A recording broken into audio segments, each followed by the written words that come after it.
À partir de la Réformation du XVIe siècle, la robe pastorale protestante traditionnelle est la robe noire avec un rabat blanc. C'était aussi la robe traditionnelle des universitaires, professeurs, avocats, juges, médecins, etc.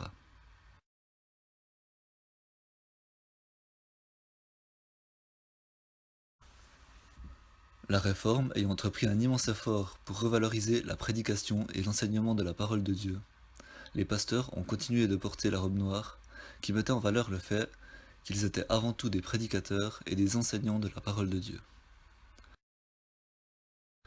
Quant au rabat blanc, on a souvent donné l'explication qu'il était le symbole des deux tables de la loi. Dans la mesure où le pasteur se conçoit avant tout comme prédicateur et enseignant, cet habillement pastoral se justifie entièrement.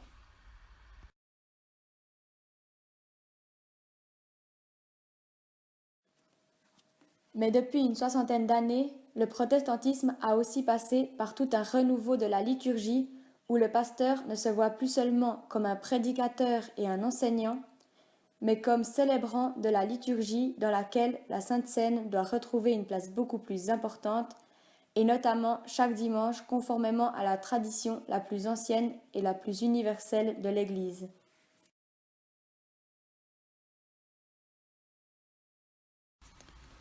Le culte chrétien est davantage compris comme un rendez-vous d'amour avec le Christ ressuscité et comme une fête, que comme un enseignement. C'est dans cette perspective qu'un certain nombre de pasteurs, dans différents pays et différentes régions, ont préféré porter une robe blanche. Cette couleur étant, dans la Bible, le symbole de la lumière, de la fête, et notamment de la résurrection et du royaume de Dieu.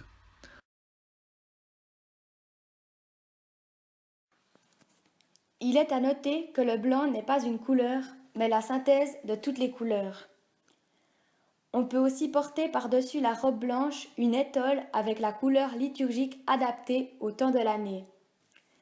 Cette étole étant le symbole liturgique du joug du Christ que porte le pasteur en tant que prédicateur de la parole de Dieu et en tant que président de l'Eucharistie. Dans l'Église réformée du canton de Neuchâtel en Suisse, cette tendance a été très fortement marquée sous diverses influences, mais notamment sous l'influence du professeur Jean-Jacques von Almen, grand spécialiste réformé de la liturgie.